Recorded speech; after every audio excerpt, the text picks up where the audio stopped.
So, ladies and gentlemen, this is another episode of Straight from the Block, only on 92.6 WKBP, The Spot. I'm your host, DePlano. Co-host, holla madam on the way in, and special guest, introduce yourself. You already rolled this, man. Yo, it's your man JP from the JP Show. You know what it is. Come to bring you that ill shit, you heard? My fault, cuz. Go ahead.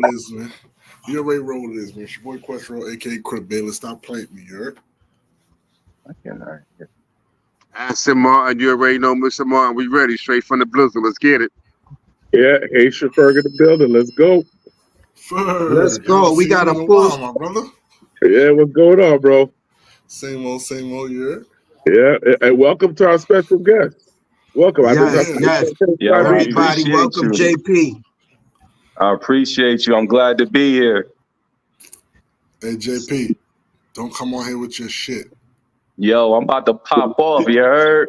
Like popcorn. I'm about to pop off on y'all. Hey, yo, let our guest know right now. We ain't on that. Yes. We need all the energy. All the energy. How I go first? We don't do that here. We don't. Listen, so let's start off, ladies and gentlemen, with congratulations to SC and the Dawn Staleys. Shout out to Dawn Staley and the SC game, you know what, versus Iowa in the national title game, 87-75. They let it be. They let it look close in the first half, and then handle business going forward. Just to recap on the box score real quick, Caitlin Clark, she had 30 and 8 rebounds, 5 assists. Stokely had 11, 12 at Folter, and Martin had 16. On the other side, we had everybody was on the stat sheet. Johnson had 19, 14 for Papeo, and Hall had 7, 15 for Cardosa, 11 for Kitts. Everybody chipped in and made sure that W was solidified. 3 national titles, undefeated season. We can't say enough about Dawn Staley, and she took down the Great White Hope. Everybody.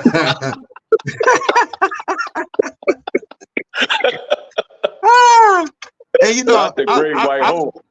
The Great White Hope, So I feel so good because I was the only one out of the group that thought it was gonna be what it was gonna be. It is what it is. I'm gonna give everybody. I thought it was gonna be a blowout. You thought it was gonna be a blowout. You called a blowout. Yeah, exactly. You wasn't the only one that called the victory. That's wait. You called them winning? I didn't think it was going to be a blowout. You said by 20 or better. You said it was going to be smoking. And I said 20. I said 20. I said it was going to be a blowout, 20. Now, I don't remember you picking them, though. You said Caitlin Clark was the only one they dropped 40. I think the only one to beat them. Dawn Staley. I said Dawn Staley. I was the only one that did. Okay. I'm mistaken. I said Dawn Staley. But I didn't see the blowout. I didn't see a 20-point victory that you guaranteed because it was possible. 12 is still a nice little spanking. 12 still a nice little spanking. There you go. I respect it. But you know what? Let me say this. It should have been a blowout though, because South Carolina kind of got off on a slow start. But remember, they starting 5 new freshmen. So those freshmen never been into the big chip before. So they don't really know what to expect. So once they got their feet up under them, you seen they start pounding them, the Great White Hopes. They start pounding them.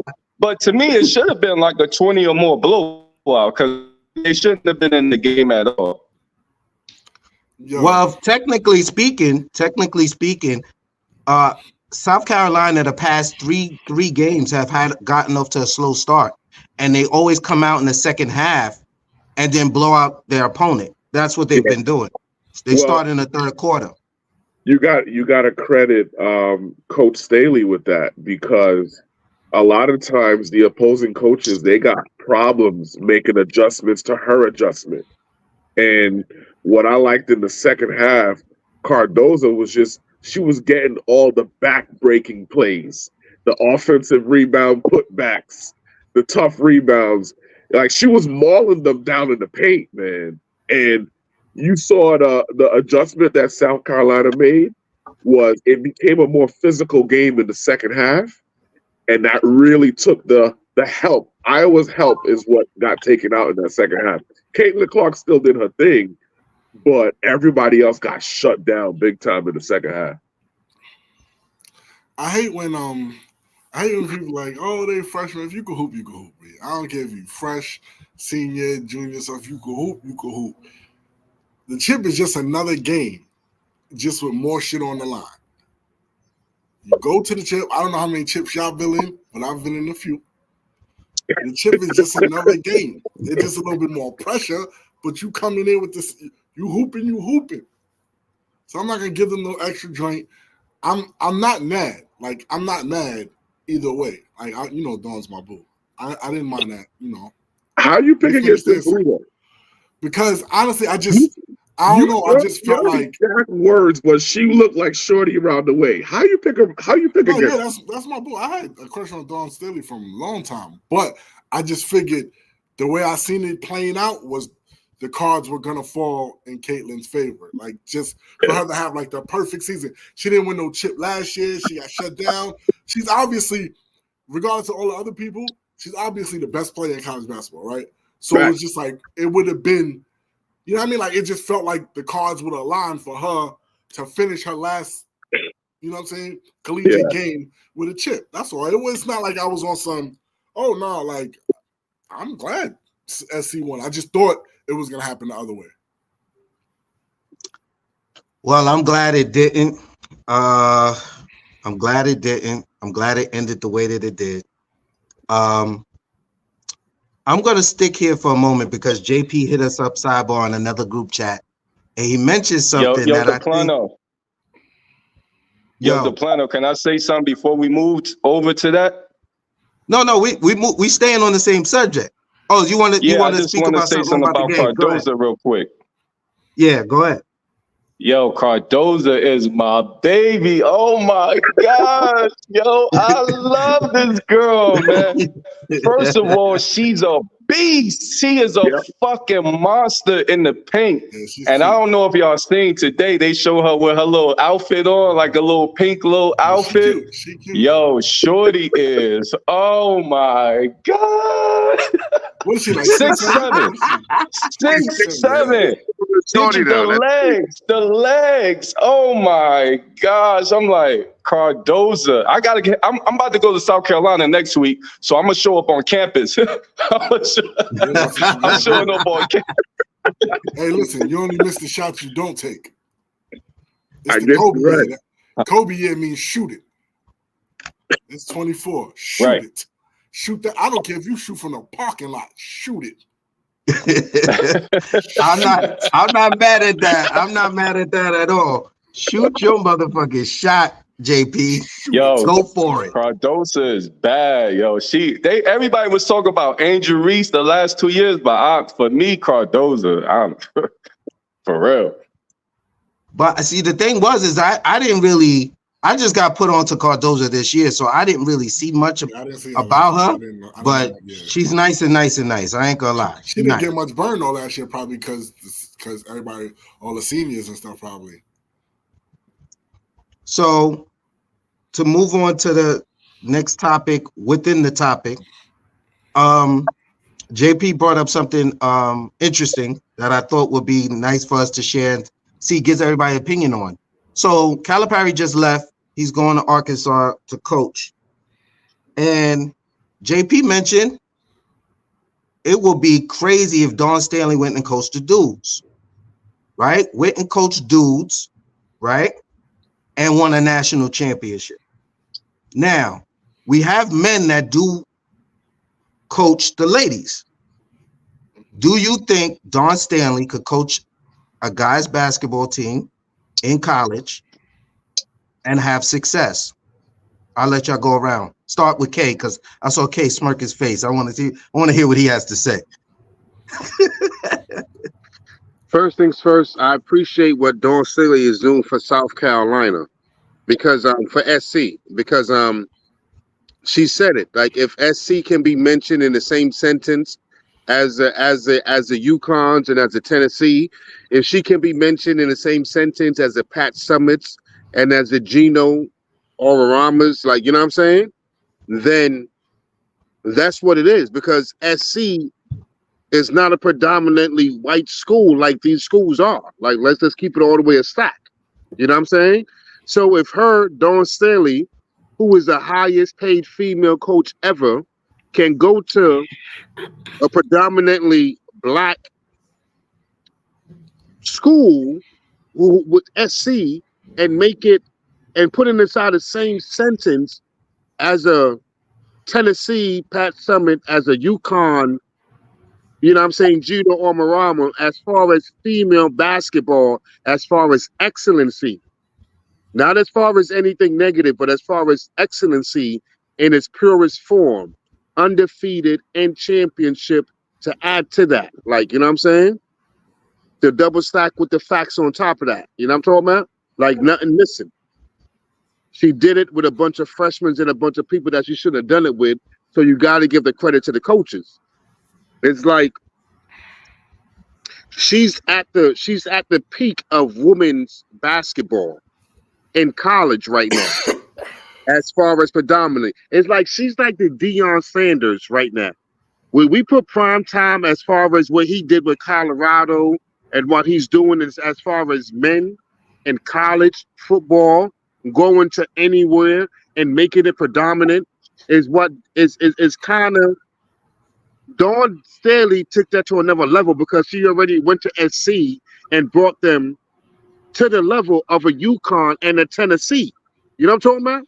So it's like, for her to go to the men, I don't know. I feel like continue to build for what it is and continue to build your legacy. You know what I'm saying? For what it is. But the challenge is crazy and it's an interesting topic. But I don't know if I would want to see her do that. You know what I'm saying? I would want to see her continue to build SC and the SEC for what it is. And women's basketball, college basketball, for what it is right now. Because as great as she is, she had to defeat the Great White Hope to get her prize. Think about that. As much as she's done, as hard as she's worked, and as much as SC has done, she had to beat the Great White Hope this season to get her real props. You know what I'm saying? For SC. So where she can continue to take that program further than where the men have already taken certain programs, I feel like it's more of an impact. But that's just me. What you think, Quest? Nah, you are. I don't know. Like, if she was to do it, she can't be at no school like Kentucky. Why not? Why not? She would have to start at a small school. I don't know. Like, why? Like, Kentucky? So let me ask you. Let me look at it from this standpoint. Wasn't it? It was Becky who got an opportunity with the Spurs, right? And that's an NBA level. What did she start at though? What did she start at? She started as assistant. Yeah, no, but she still got a chance, right? He let her coach in the NBA, and she's working with the men on the most dominant level, right? But the men aren't directly like there's somebody ahead of her that's a man.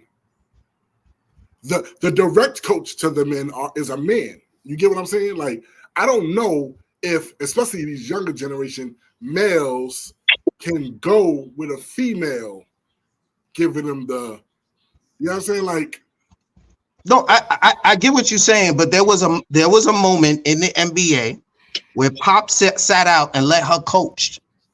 Yeah. So what I'm saying is, yes, she was an assistant, but she had the opportunity to coach the men and did it successfully on the biggest level. So what I'm saying is those that are grown men though. These are kids. Okay. So you don't think she would? Kids, but you don't think she would be able to coach young men? Look, I don't think so. Go ahead, Ferg. I want So- JP to answer last because this was his topic. So let me tell you how I feel about Dawn Staley. If think about it this way, we don't think how many championships SC got right now under Dawn Staley? 3. 3, right? Name the college coach that wasn't a woman that when you ask that question that you wouldn't have to think of. Like Coach K, nobody thinks of whether or not he can coach in the league, right? If you think about Calipari, nobody wonders whether or not they can do it. My thing is, if you know basketball, you can coach anybody, in my opinion. Wait, Gino And- Obama. Whoa. No, Gino too. Gino coached stayed. overseas before women. No. But here's No. my- He's the question he's asking is name a non-woman that Right. has won chips that we question whether or not they can. We never They question can. it. You don't question whether or not they can coach the men. She's being questioned only because she's a Gino woman. Obama, the same dude that coaches UConn. I know Gino Oriema, same thing with him. The reason why he never left is because for the longest time, who was getting all the talent? He was. UConn women basketball was dominating for years. It was them and Tennessee. It was him and Pat Summitt for years. And as soon as talent started spreading around, other names started getting recognition for the jobs they were doing. And the reason why I say, first of all, y'all think she can't coach the men's college. Dawn Staley can coach in the NBA. The problem is, are these men willing to listen to a coach telling them they don't know basketball? Because here's the thing, what we got to understand as grown men, with these men that are coming through the AAU program that don't know how to play basketball, that have no fundamental skills, these women know basketball better That's what than I'm you saying. do. That's kind of my point. They don't dunk. I get it. They don't jump high, but they know basketball. So now my question is, the question that we really need to be asking is there the right owner in the NBA that will empower her to be the coach she needs to be and implement the system she has to implement to make sure they play the right way? Well, But why don't we can jump she in too do far? it? We're Yes, talking she can. college first, not straight to NBA. Not straight to NBA. We Well, gotta get to college. Becky Hammond never coached college, did she? No. Becky Hammond was straight to San Antonio as an assistant. Listen, if you know basketball, you know basketball, bro. But then she went to the WNBA. Becky Hammonds But- played in the WNBA. She was an assistant there before, I believe. But don't forget, though, she applied for NBA jobs. Now, I don't know if that was a farce, if they just did it to do it. We'll never know. But I think that as time progresses and we see the younger talent, you know what? Here's what I'll say. Give college basketball another 2-3 years and watch the women outperform the men for another 2-3 years, and we're not going to be asking the same question. Think I about mean, that. why do you think we never had no female coaches now?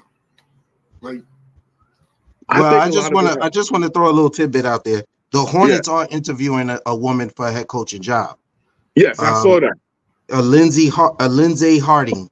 Yes, The Charlotte Hornets is interviewing her for a head coaching job. I don't know if that's, like you said, if they're taking it seriously or not, but right. it's gonna happen eventually. And it should. And if it does happen, it should happen with someone like a Dawn Staley who's a proven winner. Yeah, let me tell you what's going on. They're entertaining it because they don't want to be sexist. They have to entertain it. It's like a company that don't really like black people, and you got to interview some blacks, and you might have to hire a token one or two of them. They're interviewing you because they have to. Bro, I think it's deeper than that. I think a lot of it has to deal with the fact that these Europeans are coming in and they are busted your ass. When you look at the top 10 players in the league right now, a lot of these dudes ain't even from here. And that list is growing. And it's growing because of the lack of fundamentals in today's game. If you want to bring the fundamentals back in the game, you're going to have to hire some women. I'm just saying. All right, The man ain't JP. coaching the fundamentals no more. Let's land this plane, JP. Land the plane. All right. Let me try to land this plane, man. Listen, to me, the hottest coach in the game right now is Dawn Staley. She has 3 national championships. Her and the UConn coach that just won last night. They're the hottest coaches in the game. Early. Kentucky needs a head coach, and they need a big name and a proven commodity that could come to that school with a name and shut shit down. Dawn Staley, you know what Dawn Staley would be like going to Kentucky right now? She would be like Dion going to Colorado and going inside people's homes and shutting it down. All the kids is going to want to come to Kentucky to play for Dawn Staley. You know what I'm saying? And she going to get the biggest bag. Yes, they are. They going to want to go to Kentucky. They already going to Kentucky already. So when Dawn get there, a proven winner, she got 3 chips. Hold on. Listen, I'll let y'all go. I'll let y'all fly all over the place. You know what I'm saying? She got 3 chips. Oh, 3 chips. Listen, if she stay in South Carolina is woodsy, is a matter of fact, she wouldn't even have to go far from South Carolina to Kentucky. She's gonna be still playing in the SEC. She's gonna be still going to backyard universities, playing in the same university. So she's not even have to really go that far. And South Carolina is not going nowhere. They're not going to give her the big bag that she deserves. They're not going nowhere as a basketball franchise. But Kentucky already has that. All she got to do in Kentucky is just chip away at it, prove herself and chip away at it. She's the hottest thing on the market right now. If she stay out South Carolina, it would be she would just be staying there complacency. It would be just her being complacent. Every college do it. Look at Donovan. Donovan won 2 chips in Florida. He went to the NBA. Look at how many colleges, how many coaches around college level that switch back and forth every year. They go from this college to that college to the NBA, back to college. What's the guy that used to coach at Arizona, the Cardinals? And he went to USC, and then he got the job at USC. Then he went back to the NFL. They do it all the time. The only problem is that she's a woman. That's the only problem, is that she's a woman. And so somebody got to knock that door down. And once Dawn Staley knocked that door down, then it allows other women that really want to coach, that could come in, that know what they're doing, that could come in and do their thing. Y'all have it. Listen. We're not gonna stay too much on it. I thought that was just a little interesting topic. Everybody definitely had an opinion on it. I definitely think Dawn Staley could go in, and I think JP, you touched on something very important. Recruiting has been an issue for a lot of people in the college game now with the one and done, especially in men's basketball. Recruiting and keeping them, right? Dawn Staley, the way that she even recruited the women is she personalized it. She had to go and talk to these parents in a way where it just wasn't, the program and all that. I think she could have a big influence on keeping people there even for more than 1 year. It's very possible. Do I think she's gonna go? No. I think she wants to keep having women's sports shine a light, and she knows she's probably one, besides the players. As a coach, she's one of the biggest stars in women college sports. So I don't think she's going to go anywhere because of that. But I think it would be an interesting situation if she did. I think it would be very interesting. And I think hands down she'll be successful. So real quick, let's go into the other national championship game real quick. UConn did beat Purdue 75-60. They were the number 1 seed. 2 number 1 seeds in both college sports did win the national championship. So shout out to UConn. Anybody's thoughts on the men? Because I don't know nothing about these dudes and who played, and I don't know nobody about nobody. No. I have a question that I like to throw out there. Wait till these dirt bikes go by, because I'm really straight on the block, straight from the block tonight. In the men, the best player, obviously, out of everybody, the most famous man was Eady, was Zach Eady. And Zach Eady was 37-10. the inside presence. Mhm. Can you hear me? Yeah, Right. 37-10. He had 37-10. Right. So Zach Eady was the number one player. He still had his numbers. He still did what he did. You know what I'm saying? Who do you guys feel is going to be more successful inside the pros? Because we know Caitlin Clark is the opposite. Caitlin Clark is the number one pick out of the woman. She's the number one seat filler and everything. You know what I'm saying? And we know her game is from the outside. But Eady right now, at where the NBA is a 7'4" center who has a back to the basket game, who can rebound, who can block shots. Who do y'all see making more of an impact as the number one draft pick in the men and females? Like, you know what I'm saying? In both leagues. This is quite easy. Yeah. They both gonna kill. Edie's gonna smoke niggas because niggas suck. There's like two big men, Joker and fucking Embiid. If Eady stayed like that, this is what I'm saying. Like, basketball is slowly getting back. You can't teach height. People be forgetting they play all this small ball, all this other bullshit. Basketball's always been a tall person's game. The taller you are, the better it was, right? He has a classic big man game. There's not too many niggas that can guard that.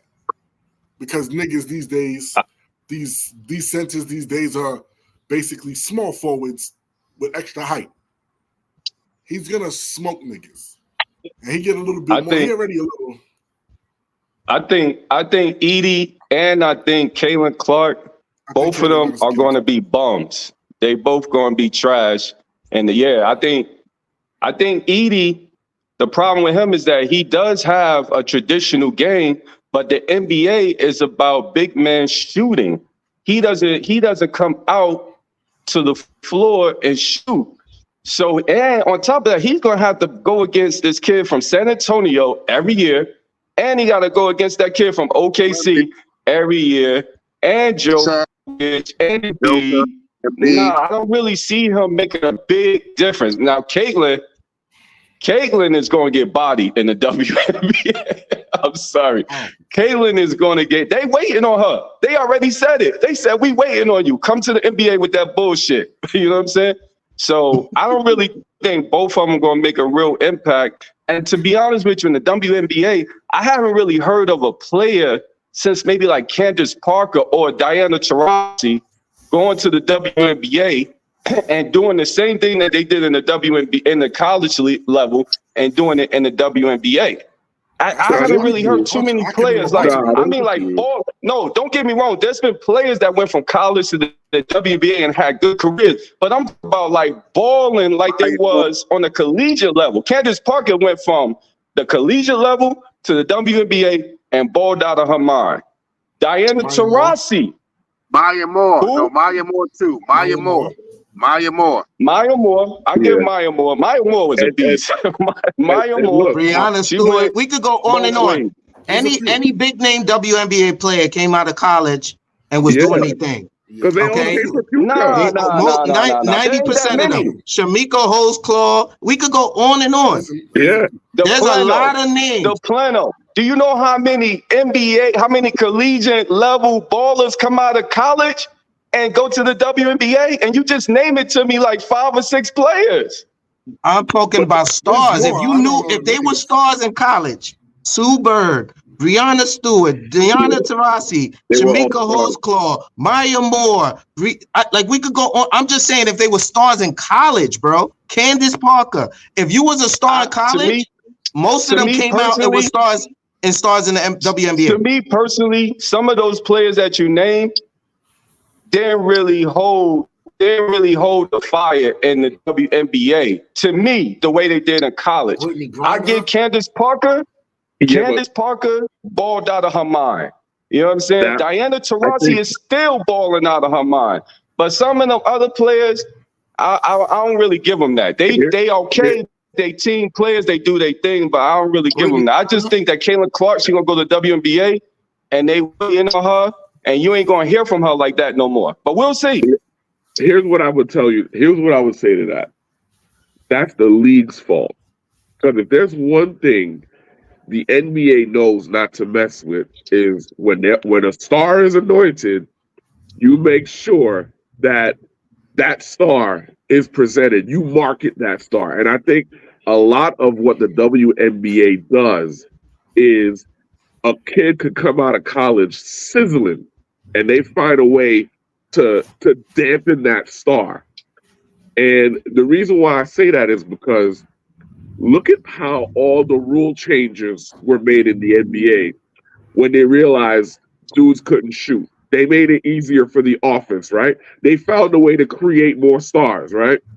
Now everybody's skilled. Everybody can shoot. Everybody can dribble now, right? So what they want to do, they want to bring defense back into the game, right? My thing is, if the WNBA is smart, they are going to officiate Caitlin Clark like she is Steph Curry. You won't be able to sneeze on her. You understand? Because she's the money train. You don't mess with the money train. You understand? You don't mess with those players. So when Caitlin Clark comes in the league and Aja Reese is there, that's going to be your Sunday afternoon matchup. You don't mess with the money. Now, that's if the WNBA is smart. Now, if they let Diana Taurasi go over there and elbow her the fuck out, then you know what? The WNBA is stupid. Okay? They dumb because they don't understand that you're supposed to market who's going to give you the most money. That's why the NBA is still tight at Ja Morant right now, because he's supposed to be bringing eyeballs to the screen. So do I think that Caitlin Clark's talent will translate? It all depends on how she's officiated. Because I'm going to tell you something right now. There's a lot of sisters in the WNBA right now that don't like the fact that she's getting that kind of attention. And I could understand it. But blame the league. Don't blame the NCAA. She was already a star before she got to the league. So y'all must never watched WNBA before. Because WNBA is not like collegiate level. WNBA is like backyard basketball. Man, they be fucking each other up on the court, man. I don't see her lasting in the WNBA. But the thing is, though, we not watching for that. If you want to bring eyeballs to the screen, the unfortunate part is, even for NBA fans, if you gave me Knicks Heat from the 90s every Sunday, I'm tuning in. But for the girl that wants to learn how to play basketball, or she's not interested in the sport, you're not getting that fan with Knicks Heat. But you're going to get them with Steph Curry. So what you do is you design the game in a way where you can attract people who like to see numbers. They want to see scoring. They want to see shooting. They don't want to see physical play. And I'm telling you, the WNBA has to switch that up if they want to market stars like Caitlin Clark. You know what I'm saying? Well, listen, I personally think out of the two, Caitlin Clark is going to be more of a star than Eady. I think Caitlin Clark, I'm just going to point this out real quick. Angel Reese is already working with some pro trainers, right? And if Caitlin does the same thing to get her, like if Steph Curry starts training her, or somebody, with her ball handling and this, that, and the third, she can come in WNBA ready and put on a show, right? The same way she did in college, but she has to work on her game. She just can't think she's going to come from college, go to WNBA and be doing the same thing, because not only that, but the blueprint is out. It's almost Steph Curry-like. Play her tough, play her tight, frustrate her, and then you mess around, she can't shoot. Her shot is off, her rhythm is off. Instead of her getting 35, she gets 25. What the fuck? Exactly. So she's going to be a bucket. Yeah, she's going to be a bucket, but the work she puts in is going to dictate how much success she has. I don't agree that they're going to change anything for her. I think, like you said, the WNBA is ready for her. They're going to make her work to get those buckets, but if she's ready, she's ready. A baller's ready, she's going to be ready, and she's going to put on the show. So if I had to pick somebody, it's going to be Caitlin Clark. Oh, okay, real quick. Go ahead. Can I say one more thing on Eady? I didn't get to say my bad. I went too far into the Caitlin Clark thing. With Eady, the only thing that worries me, he's got heavy feet. He's too skinny to have heavy feet. So my issue is not with him on the offensive side, it's the defensive side. I don't think he can shuffle his feet fast enough. Because in college, they can hide big men by playing zone all the time. In the NBA, you got to be able to stop your dude man to man. And if they start putting him in pick and roll, in the NBA? They do. But my point is, when Nikola Jokic has you on a pick and roll, his feet ain't shuffling fast enough. If they put Joel Embiid in the pick and roll, his feet are too slow. That's the only thing I don't like about him. I think But it's that's what I'm saying. It's 30 teams in the NBA though, and only like 3 teams have decent big men. I understand. Yeah, but that's a simple mathematical equation. The problem is that a lot of NBA players NBA teams don't really feature their big man like they should. This is why guys like Wiseman is bouncing around the league already, and why guys like Ayton, well, I don't know what's going on with him. He's losing his.